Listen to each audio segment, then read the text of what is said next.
जय हिंद दोस्तों।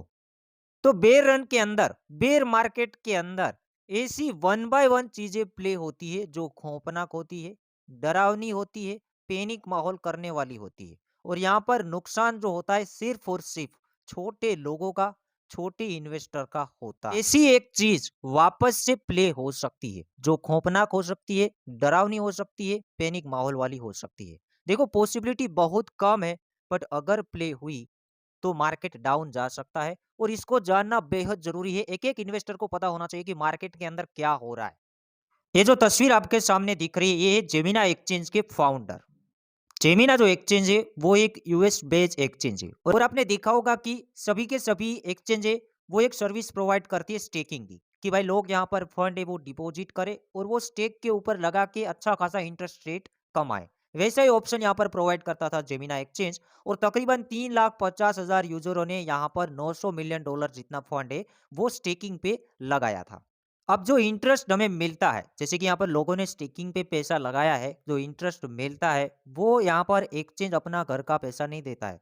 वो अपने पैसों का यूज करता है, या तो कहीं बड़े इन्वेस्टर को देता है, या तो कोई वीसीज को देता है, या तो कहीं बड़ी बड़ी फार्म को देता है। वहां से वो हाई रिटर्न कमाता है, उनमें से हमें इंटरेस्ट देता है। एग्जाम्पल देखे बैंक का, जैसे कि हम बैंक के अंदर पैसा डिपॉजिट करते हैं, एफडी वगैरह करवाते हैं ब्याज दर कमाने के लिए। तो बैंक अपना घर का पैसा नहीं देता है, बैंक भी हमारे पैसों का यूज करता है। बड़े बड़े बिजनेसमैनों को पैसा देता है 14-15% इंटरेस्ट पे। उनमें से 6-7% खुद रखता है, उनमें से हमें 7% देता है। मतलब हमारा ही पैसों का यूज करके बैंक भी कमाता है और हम भी कमाते हैं। उसी तरीके से यहाँ पर एक्सचेंज का भी होता है कि हमारा ही पैसा है, पब्लिक का ही पैसा है, और बड़े बड़े फार्म को ये पैसा देता है और वहां से अच्छा खासा ब्याज दर कमाता है और उनमें से हमें भी देता है।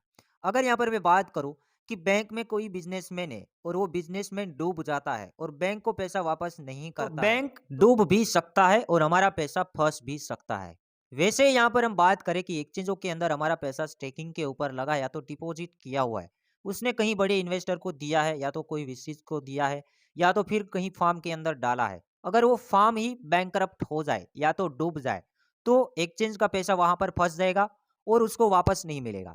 तो इसको वापस नहीं मिलेगा तो लोगों को भी नहीं मिलेगा, तो लोगों का भी पैसा फंस जाएगा और उस हिसाब से यहाँ पर पैनिक क्रिएट हो सकता है। तो ऐसा ही कुछ यहाँ पर हुआ है जेमिना एक्सचेंज के साथ। अब इसको हम देखेंगे, समझेंगे। एग्जांपल इसलिए दिखाया क्योंकि आप अच्छे से समझ पाओ। तो जेमिनी जो एक्सचेंज है उसने $900 मिलियन जेनिसिस फार्म को दिया था, और ये फार्म बड़े बड़े वीसीज को पैसा देता था और बोलता था कि भाई आप अच्छा खासा हमें इंटरेस्ट रेट दो, आप अच्छा खासा प्रॉफिट करो, उनमें से हमें अच्छा खासा पार्ट दो, अच्छा खासा हिस्सा दो।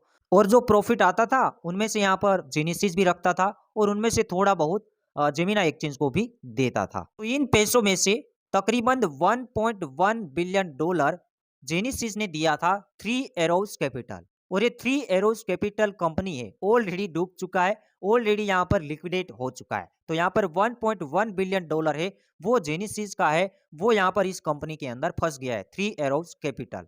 और जेमिनी जो एक्सचेंज है, जेमिना जो एक्सचेंज है, उसका पैसा जेनेसिस के अंदर फंस गया है। जेनेसिस का जो पैसा है वो थ्री एरो कैपिटल के अंदर फंस गया है, क्योंकि ये तो डूब चुका है। साथ ही साथ यहाँ पर मैं बात करूंगा तो कुछ पार्ट यहाँ पर एफटीएक्स के अंदर भी स्टेकिंग के लिए लगाया था जेनेसिस फार्म ने, तो कहीं ना कहीं वहां पर भी पैसा अभी भी अटका हुआ है।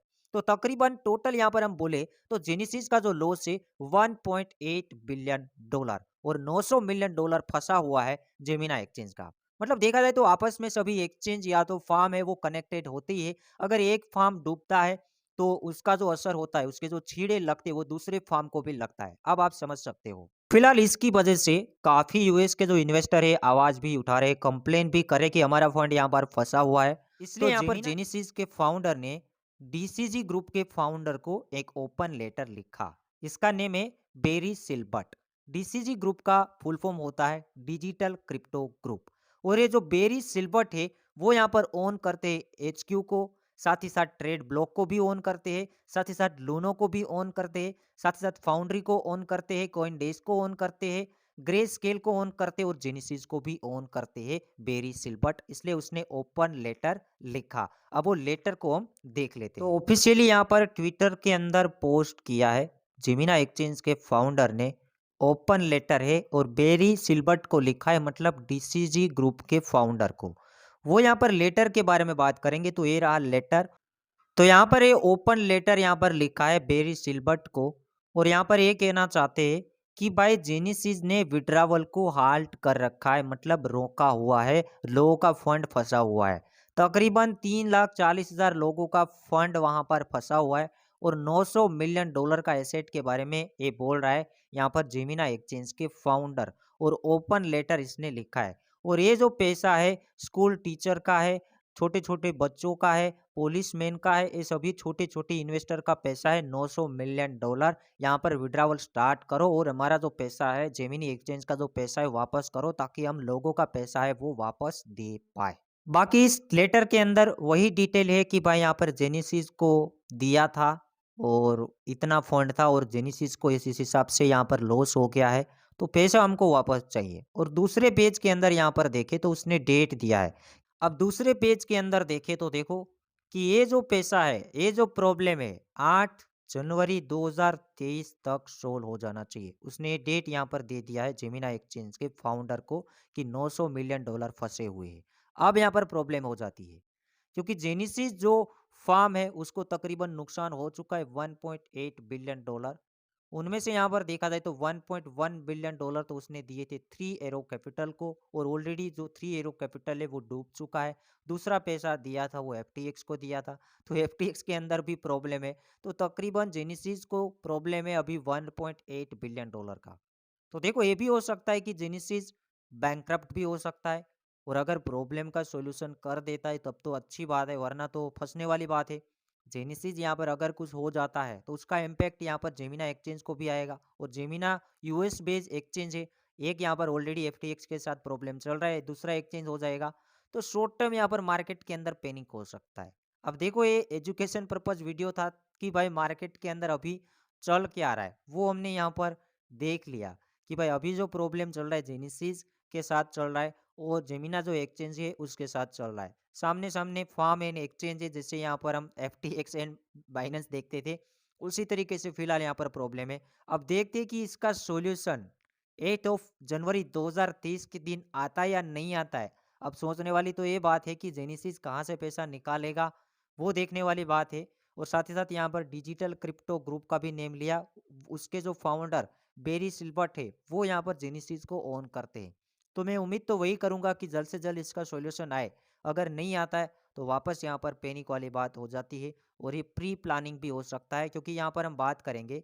अभी मैं आपको दिखा देता हूँ ट्विटर के अंदर ट्वीट बातें सामने सामने हो रही, जैसे सीजी और एफटीएक्स के फाउंडर के साथ शाम बैंकमैन के साथ जैसे होता था, वैसे ही यहाँ पर जेमिना एक्सचेंज के फाउंडर और यहाँ पर डीसीजी ग्रुप के फाउंडर के साथ बातचीत हो रही है, लड़ाई हो रही है। दिखा देता हूँ। तो जैसे यहाँ पर इसने लेटर लिखा कल के दिन, यहाँ पर आप देख सकते हो लेटर के नीचे यहाँ पर देखा जाए तो रिप्लाई दिया है बेरी सिल्वर्ट, जो है डीसीजी ग्रुप के फाउंडर, और वो जेनेसिस को ओन करते हैं। हर बार इसलिए कह रहा हूँ ताकि आपको याद रह पाए।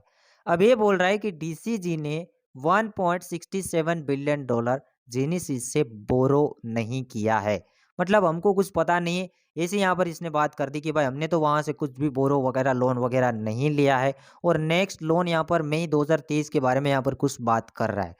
तो उसके रिप्लाई में यहाँ पर जेमिना एक्सचेंज के फाउंडर ने लिखा कि आप ऐसी फालतूगिरी मत करो, हमारा पैसा हमको वापस दे दो। उसने एक से दो रिप्लाई दिया था, आप दोगे या नहीं दोगे।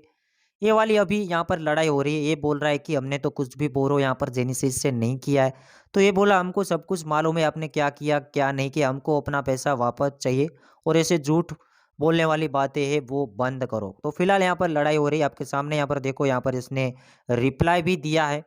तो देखते हैं क्या होता है। डीसीजी को इसलिए इसने लेटर लिखा है, ओपन लेटर, क्योंकि डीसीजी के फाउंडर बेरी सिल्बर्ट है, वही यहाँ पर जेनेसिस को भी ओन करता था, तो उसको ही तो लिखेगा। तो फिलहाल ये सिक्योरिटी की वजह से सब कुछ हो रहा है, क्योंकि एक्सचेंज को भी सिक्योरिटी रखना चाहिए था कि कैसे भी करके वो पैसा वापस आना चाहिए था। अगर बैंक के अंदर हमारा प्रॉब्लम हो जाता, मनी लूज हो जाता, तो वहां पर ज्यादा पॉसिबिलिटी रहती कि वो पैसा हमारा वापस आ पाए। बट ये तो एक्सचेंज है, तो देखते हैं क्या होता है, किस हिसाब से होता है। अब ये पैसा वापस करता है नहीं करता है, आपको क्या लगता है मेरे को कमेंट सेक्शन के अंदर बता सकते हो। और नेक्स्ट जो फॉर्ड है, नेक्स्ट जो नेगेटिविटी है, इसकी वजह से आ सकती है। काफ़ी लंबी वीडियो हो गई है, अपने दोस्तों को भी शेयर कर देना ताकि वो भी जान पाए कि अभी मार्केट के अंदर क्या है। और कोई भी डाउट है कमेंट सेक्शन के अंदर बता सकते हो, काफ़ी मेहनत किया है तरोड़-मरोड़ के सब कुछ जोड़ के ये वीडियो बनाया है। लाइक बिल्कुल बनता है और शेयर भी कर देना। इस वीडियो को 300 लाइक चाहिए। मिलते हैं एक नए वीडियो के साथ।